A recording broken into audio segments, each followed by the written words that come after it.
Welcome back. Finally, we've had some news from Chrysler. Zach recently went on a press trip and had a chance to drive 7 of their brand new vehicles.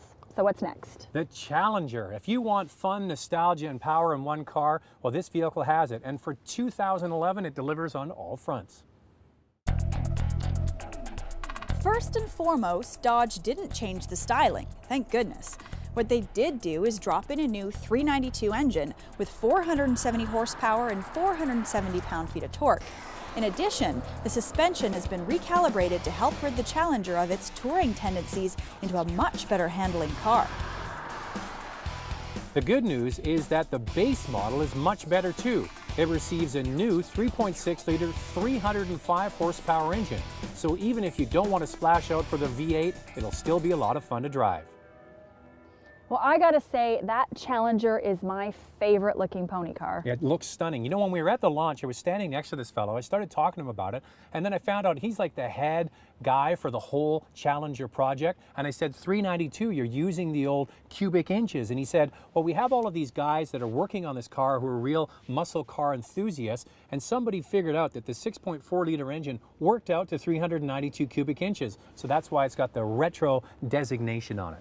Well, moving on to the Dodge Avenger. Now, the Avenger has kind of been a flop in Canada, described as a rental car. I think I use that line. Well, Dodge isn't sitting back any longer. They've made some big changes to the Avenger.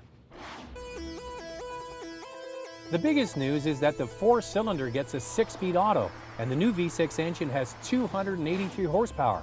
For buyers who want class-leading horsepower, the Avenger has it. Just like all of our vehicles in this update, the Avenger gets a reworked interior, taking it from very basic to very nice in one model year. The exterior also gets a few tweaks, including bigger wheels and LED taillights. Now, the biggest thing about the Avenger, Lacey, is that they have sharpened their pencil. This vehicle starts at $19,995. It is the lowest price mid-size car in Canada, and even with the V6 loaded, it's $27,000. And we're down to our last vehicle, the Chrysler 200. The Chrysler 200.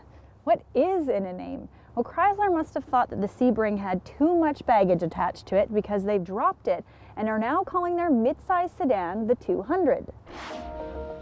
Yet again, the interior was a major focus, with much more detail put into the materials and finish. I take pride in my team's obsession to detail and how they didn't leave any stone unturned. So sometimes, yes, if you leather wrap things, if you make them soft, they'll feel good. But I think what I'm really proud of is my team actually managed to even design those parts that are out of hard plastic to something that is nice to the touch, beautiful to touch, and that shows the obsession to detail that the team has displayed.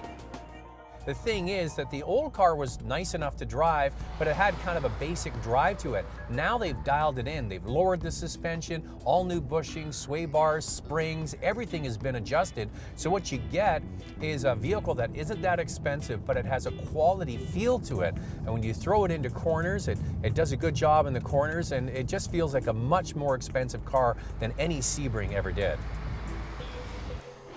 If you're like me and you love to drive with the top down, the Chrysler 200 is also available as a convertible. Now, with each of those 7 vehicles, as they come available on the market, we'll be giving them a full review. Zach, do you have any closing thoughts? Well, I do have a closing thought. It was like I was just driving across the Golden Gate Bridge yesterday. As we come across the Golden Gate Bridge coming into San Francisco towards the end of our trip, having a chance to drive all of the new Dodge and Chrysler products, it really is encouraging to see what we first saw with the Jeep and the Grand Cherokee.